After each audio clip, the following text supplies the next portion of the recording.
जी नमस्कार, स्वागत है आप सभी का आपके अपने परिवार रिचुअल्स विद्यावतन में। पिछले वीडियो में हमने संख्या पद्धति से संबंधित कई कॉन्सेप्ट बताए हैं और उनके ऊपर जो सीटेट परीक्षा में पिछले वर्षों में प्रश्न पूछे गए हैं उसका सॉल्यूशन इस वीडियो में आपको दिखाते हैं। कैसे करना है, जल्दी जल्दी कैसे करना है, कॉन्सेप्ट अगर आप जानते हैं तो उसके बेस पर कितना जल्दी आप क्वेश्चन को कर सकते हैं। तो चलिए देखते हैं। पहला क्वेश्चन है कि अंकों की पुनरावृत्ति के बिना अंकों 2 4 7 9 8 के उपयोग से बनाई जा सकने वाली 5 अंकों की अधिकतम संख्या में 7 का स्थानीय मान कितना है। देखिए 5 अंकों की संख्या है, 7 बीच में आएगा, स्थानीय मान 700 हो जाएगा। आंसर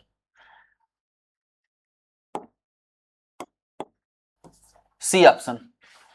इसको देखते ही आप कर सकते हैं, प्रश्न को देखेंगे और आंसर आप कर सकते हैं सेकेंडों में। टेट और सीटेट का जो भी है, मैं तो अधिकतम प्रश्न हमेशा जब भी होता था बिना पेन उठाया करता था और आपको यहां भी दिखा रहा हूं मैं कैसे आप जल्दी से जल्दी कर सकते हैं और उसके पीछे का कॉन्सेप्ट क्या है और उस कॉन्सेप्ट के आधार पर कैसे तेजी से आप करेंगे। हमने क्या बताया था कॉन्सेप्ट में कि जब भी संख्याएं दी हुई हो और उनसे बड़ी संख्या निकालना हो या छोटी संख्या निकालना हो तो बड़ी में क्या करते हैं, सबसे पहले बड़ी संख्या को लिखते हैं, अंक को लिखते हैं। तो 9 8 7 4 2 ये बड़ी से बड़ी संख्या हो गई।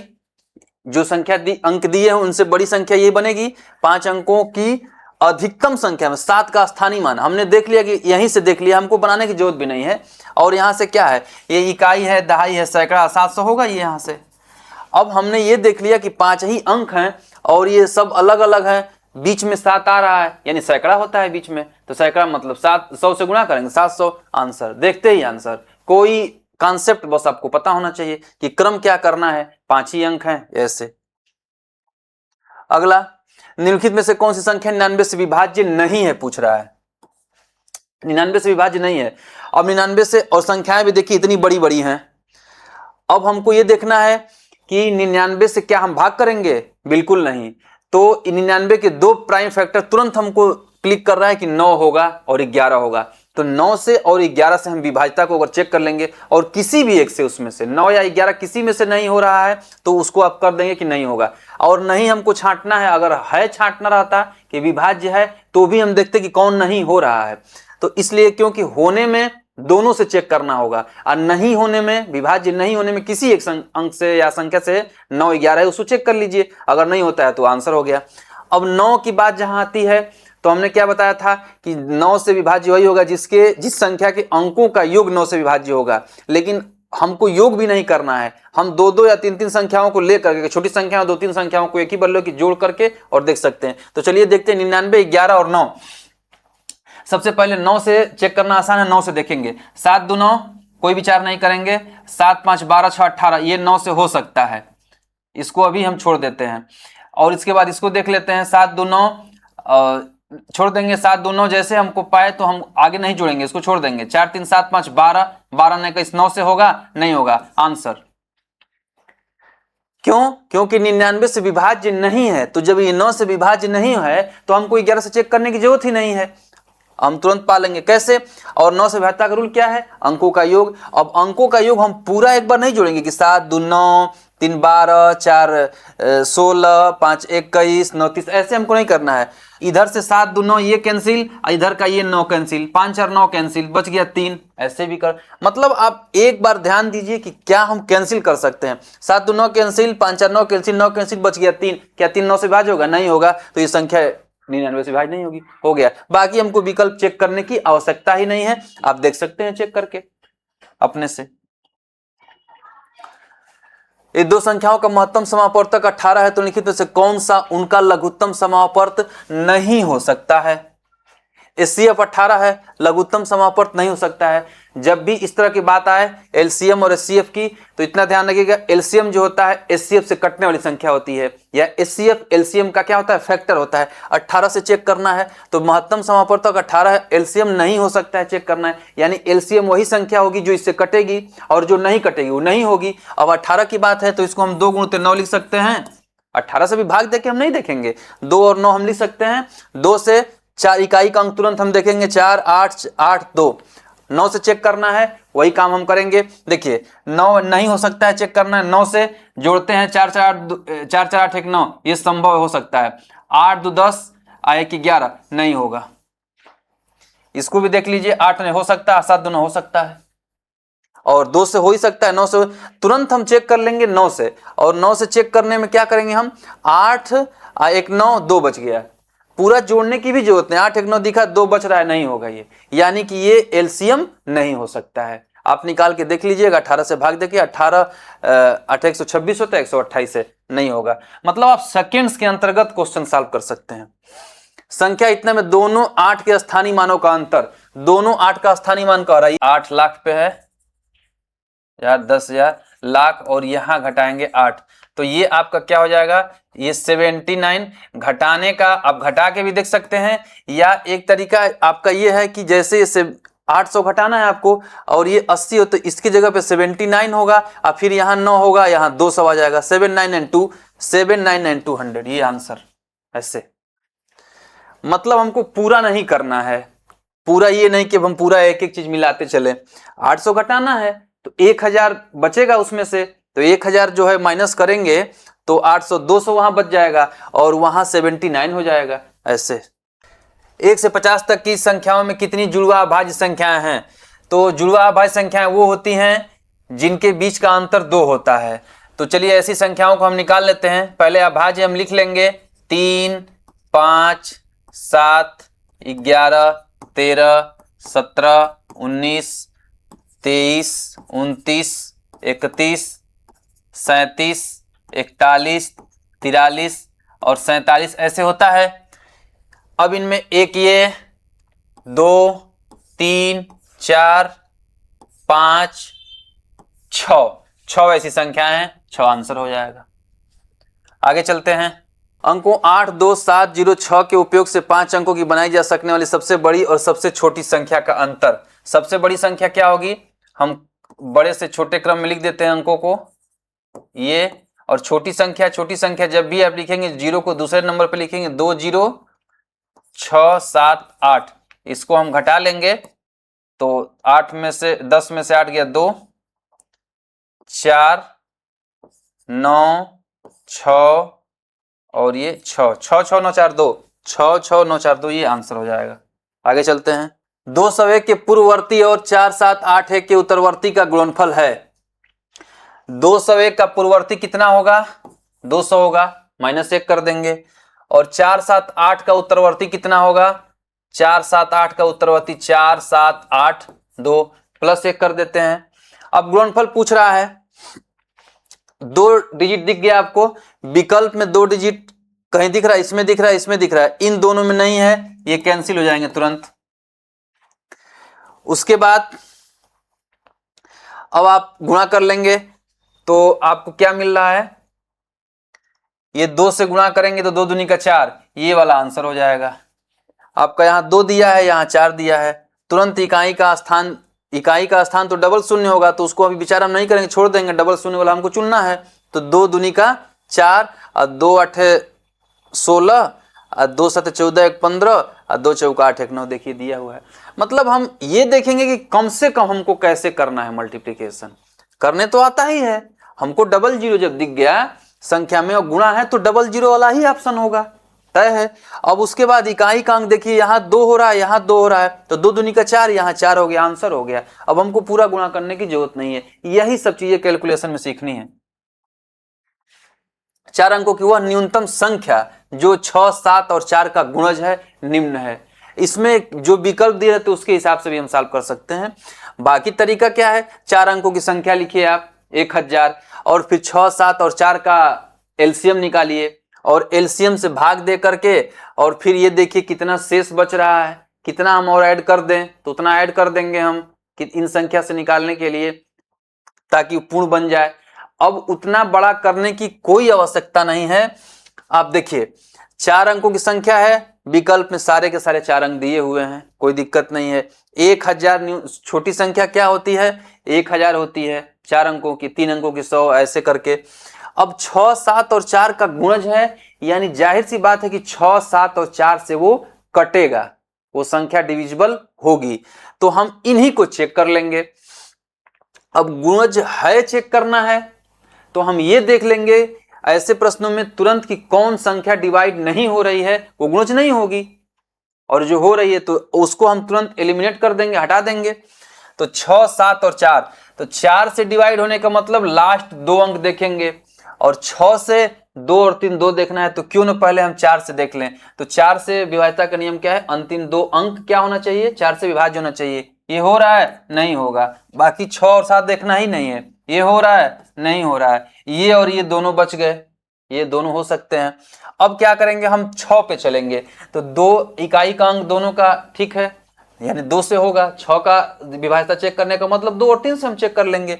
तो 2 से करेंगे तो ये दोनों है, 3 से चेक करेंगे 8 और 9, आइए एक हो रहा, ये नहीं होगा आंसर। हमने 7 से चेक ही नहीं किया इसको, आना 6 से किसी को डिवाइड किया ना, कोई नियम निकाला और ये हो गया। आप इसको करके देख सकते हैं, 6 सत्ते 42 और 4, ये जितना आएगा उसको डिवाइड करके देख लीजिएगा, ये सबसे छोटी संख्या होगी।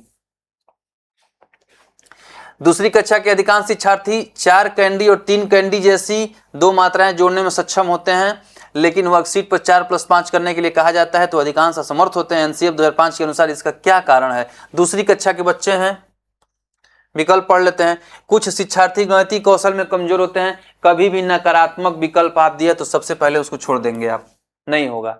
हम ये कैसे कह सकते हैं कि गणित कौशल में कमजोर होते हैं, वो अपने लेवल का तो जानते ही हैं, किसी को कमजोर और ताकतवर नहीं कह सकते। शिक्षार्थी वास्तविक गणित सीखने में रुचि नहीं रखते, ये भी गलत है। शिक्षार्थी अमूर्त गणितीय प्रतीकों के उपयोग के लिए तैयार नहीं होते हैं।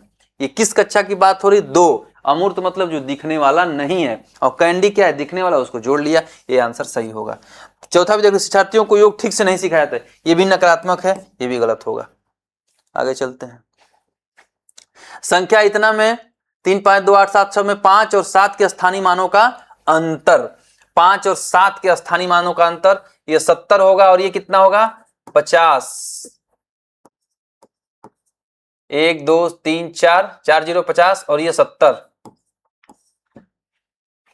अब ऐसा प्रश्न है, 70 घटाना है तो ये तुरंत 49 हो जाएगा। यहां देखिए विकल्प में कौन 49 दिख रहा है, ये विकल्प तो होगा ही नहीं, अंतर निकालना है।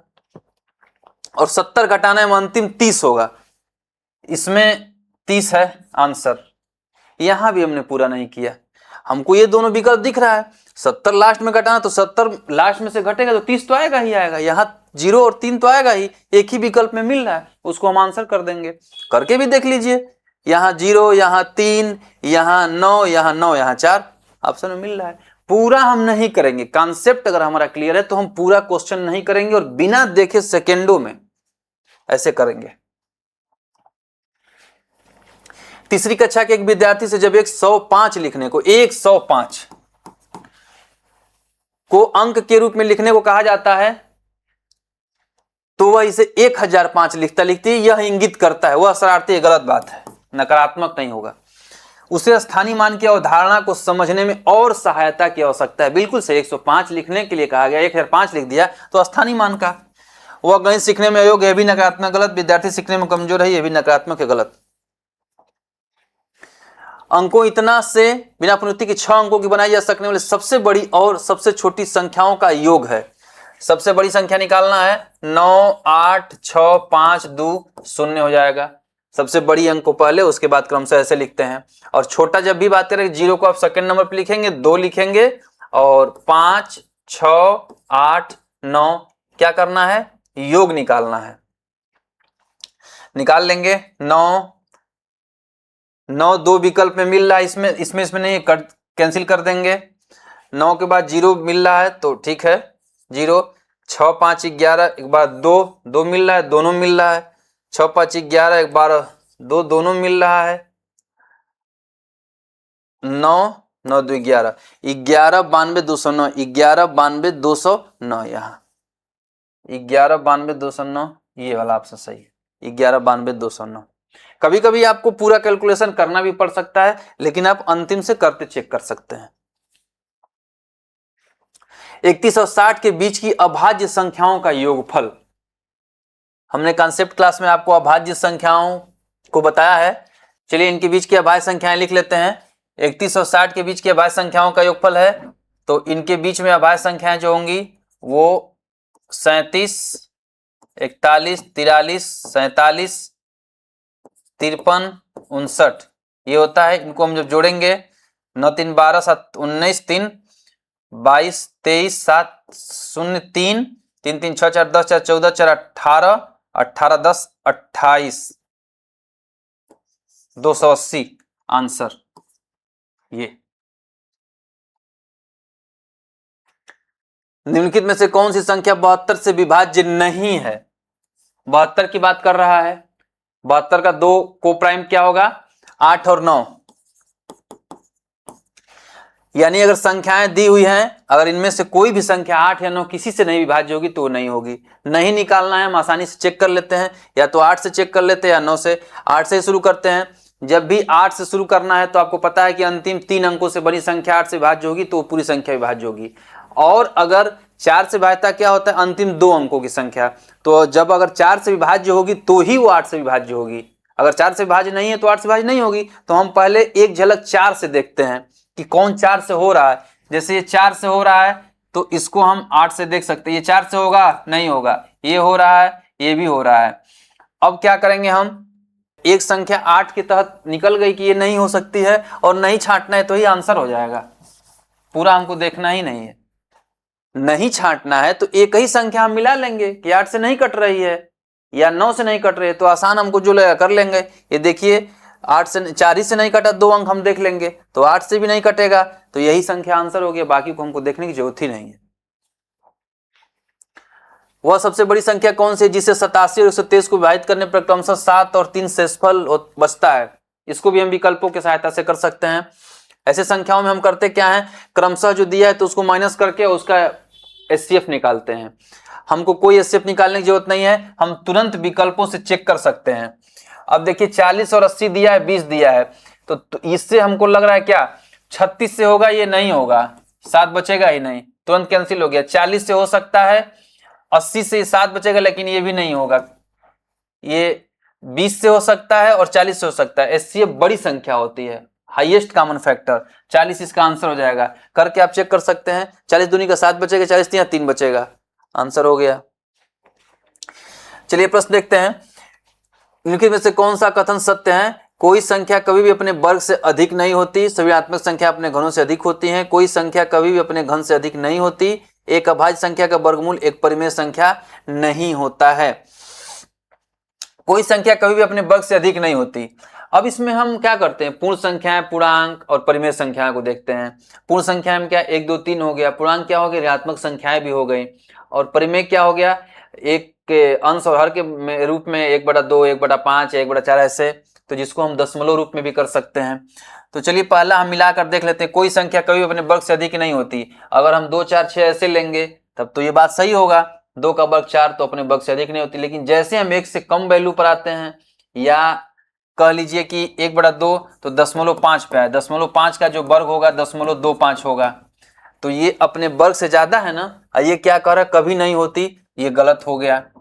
दूसरा देख लेंगे, सभी ऋणात्मक संख्याएं अपने घनों से अधिक होती हैं। सभी ऋणात्मक संख्याएं अपने घनों से अधिक होती हैं। मान लीजिए -3 कर लेते हैं, इसका घन -27 होगा, तो ये तो बात सही है, ये तो सही हो रहा है। लेकिन अभी अगर हम कोई सभी ऋणात्मक संख्या अपने घनों से अधिक होती हैं, ऋणात्मक संख्या ये है और अपने घन से अधिक होगी, सही बात है। लेकिन अगर हम 1 से कम आंकिक वैल्यू 3 लिए हैं तो 27 हो रहा है। अगर कम लेते हैं तो जैसे 0.5 लेंगे, ये माइनस करेंगे। अब इसका जो हम करेंगे तो ये -0.125 आ जाएगा। अब इसमें देख लीजिए, ये संख्या बड़ी हो गई ना, ये क्या हो गई? छोटी हो गई। क्यों? क्योंकि इस ऋणात्मक के साथ है, तो क्या हो गया? सभी ऋणात्मक संख्या अपने घनों से अधिक होती हैं। यहां उल्टा हो गया, ये भी नहीं होगा। अगला क्या कह रहा है? कोई संख्या कभी भी अपने घन से अधिक नहीं होती। कोई संख्या कभी भी अपने घन से अधिक नहीं होती। ऋणात्मक संख्या है ये, जैसे ये था, अपने घन से अधिक है कि नहीं है ना, तो इसलिए ये भी गलत हो गया। एक अभाज्य संख्या का वर्गमूल एक परिमेय संख्या नहीं होता है। कोई अभाज्य संख्या ले लीजिए, 2 है, 3 है, 5 है, 7 है, का वर्गमूल कह रहा है कि परिमेय संख्या नहीं होता, यानी अपरिमेय होता है। ये बात बिल्कुल सही है, डी वाला ऑप्शन सही है, केवल डी ऑप्शन सही हो जाएगा। इसको आप और अच्छे से समझ लीजिएगा। वीडियो देख करके। √2 को एक अपरिमेय संख्या सिद्ध करने के लिए निम्नलिखित में से कौन सी प्रमाण की विधि सबसे उपयुक्त है? प्रत्यक्ष प्रमाण, प्रतिधनात्मक, विरोधाभास, आगमन। एनसीईआरटी के सिलेबस में जब √2 को प्रमाणित करना होता है अपरिमेय संख्या, तो पहले उसको परिमेय मान लिया जाता है कि √2 एक परिमेय है, उसके बाद उसको सिद्ध करने का प्रयास किया जाता है। तो लास्ट में क्या होता है, परिमेय संख्या के गुण उसमें नहीं आते हैं तो विरोधाभास पैदा हो जाता है। शुरुआत में माना जाता है कि √2, तो इसलिए √2 को अपरिमेय सिद्ध करने में विरोधाभास का प्रमाण की विधि क्या होती है, विरोधाभास होती है। अंत में मान लेते हैं शुरू में कि परिमेय है, लास्ट में परिमेय के गुण आते नहीं है, इसलिए इसको विरोधाभास द्वारा सिद्ध किया जाता है। एक छात्र को -20, -150, 0, 23, 46 को अवरोही क्रम में, मतलब घटते क्रम में, आरोही बढ़ते अवरोही घटते व्यवस्थित करने के लिए कहा गया। छात्र ने लिखा इतना, तो इसने क्या कर दिया, इसने लिखा माइनस, वहां माइनस छिपा हुआ है, -150, -20, 0, ये बढ़ते क्रम में लिख दिया। अवरोही क्या होता है, घटते क्रम में होता है। विकल्प देखते हैं। छात्र ने संख्याओं को सही क्रम में लिखा, गलत। छात्र ने पूर्णांकों को व्यवस्थित करने की अवधारणा समझ ली, बिल्कुल सही, लेकिन उन्हें आरोही क्रम में व्यवस्थित करके गलती की है, ये सही बात है। अवरोही में कहा गया है, व्यवस्थित तो करना जान गया, लेकिन अवरोही में गलत कर दिया है। छात्रों को पूर्णांक की अवधारणा ज्ञान नकारात्मक है, गलत हो जाएगा, नहीं दिया हुआ है, ज्ञान नहीं है। छात्रों को पूर्णांकों के योग के नियमों को याद करने की आवश्यकता है, योग की इसमें बात ही नहीं है, इसलिए भी गलत हो जाएगा। उच्च प्राथमिक स्तर पर पूर्णांकों का जोड़ पढ़ाने के लिखित में से क्या सबसे कम लाभदायक है? पूर्णांकों का जोड़ यहां उदाहरण के माध्यम से समझाया जाता है कि ये आकृति, वो आकृति, ऐसे। तो देखिए इसमें कहा है सीढ़ियों का उपयोग। सीढ़ियों का उपयोग सबसे कम लाभदायक, लिफ्ट का उपयोग, संख्या रेखा का उपयोग, चार्ट पेपर का उपयोग। सीढ़ियों के उपयोग द्वारा कम सीढ़ियां, ज्यादा सीढ़ियां, यहां हम योग की बात कर सकते हैं, योग समझा सकते हैं। लिफ्ट में भी वही है, दूसरे फ्लोर पे जाना है, तीसरे फ्लोर पे जाना है, या कम जाना है, अधिक जाना है, तो वहां भी हम सिखा सकते हैं। संख्या रेखा का करते ही है। चार्ट पेपर का उपयोग, सबसे कम चार्ट पेपर का उपयोग, ये ऑप्शन सही होगा। यदि दो संख्याओं का एलसीएम 392 है तो निम्न में से कौन सी संख्या इन संख्याओं का एचसीएफ नहीं हो सकती है? यहां आपको नहीं हो सकना निकालना है। एचसीएफ क्या होता है, ऐसी संख्या होती है जो एलसीएम को डिवाइड करती है, यानी 392 एचसीएफ से डिवाइड होगा। 4 विकल्प दिया हुआ है, क्या हम भाग देकर के चेक करेंगे? बिल्कुल नहीं। 4 संख्याएं हैं, सबसे पहले हम छोटी संख्याओं से देखना शुरू करते हैं। हमको एक एचसीएफ नहीं निकालना है, कोई एक नहीं मिल जाएगा तो हमारा आंसर हो जाएगा। अब जैसे कि सबसे छोटी संख्या 28 है, 4 × 7 इसका को प्राइम हो जाएगा। अब हम 4 से और 7 से ये डिवाइड है, तो 4 और 7 से ये भी डिवाइड होगी, तो एचसीएफ होगा, अगर नहीं होगी तो नहीं होगा। 4 से देखते हैं तो अंतिम 2 अंक हैं 4 से, तो डिवाइड हो सकता है। 7 से देख लेंगे तो 7 × 5 = 35, 7 × 6 = 42, एचसीएफ ये है, इसको नहीं छोड़ देंगे। इसी तरह से 7 × 6 = 42 होगा ये। 7 और 6 से देखेंगे, यहाँ 7 से देखे थे हम, 6 से चेक करना है, 2 से होगा, 3 से देखते हैं, 3 कैंसिल, 9 कैंसिल, 2 कैंसिल नहीं होगा, यानी ये एलसीएम नहीं हो रहा है, एचसीएफ नहीं हो रहा है, ये आपका आंसर हो जाएगा। इसमें हम क्या कर सकते हैं, अगर संख्याएं इस तरह से हम भाग देकर के भी देख सकते हैं एचसीएफ निकालने के लिए, लेकिन अगर संख्याएं बहुत बड़ी हैं तो हम ये तरीका अपनाते हैं, और ऐसे भी यहां भी ये तरीका अपनाने से हम आसानी से कर सकते हैं। एक विद्यार्थी ने परिमेय संख्याओं के लिखित गुणधर्मों की सूची बनाई, इनमें से कौन सा सही है? सही पूछ रहा है। एक परिमेय संख्या में पूर्णांक सम्मिलित होते हैं, परिमेय संख्या में पूर्णांक सम्मिलित होते हैं, बिल्कुल सही बात है, हमने पहले भी बताया है। परिमेय संख्या क्या होती हैं? पूर्णांक, पूर्ण, सब मिला करके बनती हैं। शून्य परिमेय संख्या नहीं है, ये गलत। हमने बताया था कि शून्य को हम 0/1 के रूप में लिख सकते हैं, और अब p/q के रूप में लिख सकते हैं, where q is not equal to 0, तो परिमेय संख्या होती है। ये गलत है, सभी भिन्न परिमेय संख्या होती हैं, बिल्कुल सही बात है। क्या चुनना है आपको, कौन से सही है? ए और सी, ए और सी विकल्प इसमें है। दो संख्याओं का अनुपात 3:7 है, उनका एलसीएम 630 है। इन संख्याओं के एलसीएम और एचसीएफ का योग पूछ लिया है, तो आपको निकालना पड़ेगा एचसीएफ। एचसीएफ क्या होता है? संख्याओं का अनुपात जब भी दिया है तो इसको आप अगर 3x और 7x मानते हैं तो एलसीएम क्या होगा इसमें, या ये कह लीजिए कि इसमें जो होगा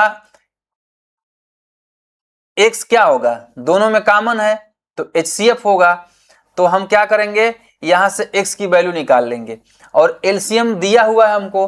तो एलसीएम क्या होता है, कॉमन को एक बार लिखते हैं और 7 गुणते 3 गुणते x होगा बराबर 630 हो जाएगा। 7 तिली का 21 गुणते x 630, तो x बराबर आपका 30 आ रहा है। HCF क्या हो गया 30, HCF दोनों में कॉमन होता है तो ये। और अगर ऐसी संख्याएं दी तो एलसीएम क्या होता है, कॉमन तो लिखेंगे ही, दोनों में जो अलग अलग उसको भी लिखेंगे गुणा के रूप में। तो ये हो गया 30 आ गया। अब 630 में 30 जोड़ देंगे 660 आंसर हो जाएगा। ये 1 और 500 के बीच कितनी प्राकृतिक संख्याएं 3, 5 और 7 से विभाज्य हैं। तो क्या हम 3, 5 और 7 से विभाज्यता चेक करेंगे, जी बिल्कुल नहीं। आप क्या करेंगे, जब 3, 5, 7 से विभाज्य हैं तो इनके गुणनफल से भी विभाज्य होंगी। तो आप निकाल लेंगे 5 15 7 105, 105 इन तीनों से विभाज्य होगा। तो इनके बीच में हम 1 और 500 के बीच में 105 से कटने वाली संख्या निकालेंगे। तो सबसे पहली संख्या क्या होगी 105 हो जाएगी, दूसरी क्या हो जाएगी 210 हो जाएगी, तीसरी क्या हो जाएगी 315, 420, इसके बाद 500 को पार कर जाएगा। 4 संख्या है आंसर। आगे देखते हैं। एनसीईआरटी के अनुसार उच्च प्राथमिक स्तर पर संख्या पद्धति के अंतर्गत निम्नलिखित में से कौन से प्रकरण सम्मिलित नहीं किए गए हैं। ये जानकारी का विषय है। घातांक और घात है, वर्ग घनमूल भी है, भिन्न भी है, सम्मिलित संख्या नहीं, ये आंसर होगा। ये जब आप जानते रहेंगे कि क्या क्या उसमें है, एनसीईआरटी बुक्स पढ़े रहेंगे तभी कर पाएंगे। इस तरह से ये महत्वपूर्ण प्रश्न थे जो पिछले वर्षों में आए थे, जिससे आप कॉन्सेप्ट सीखे हैं, उनके आधार पर ये सारे प्रश्न थे। चलिए मिलते हैं नेक्स्ट वीडियो में। जय मां सरस्वती।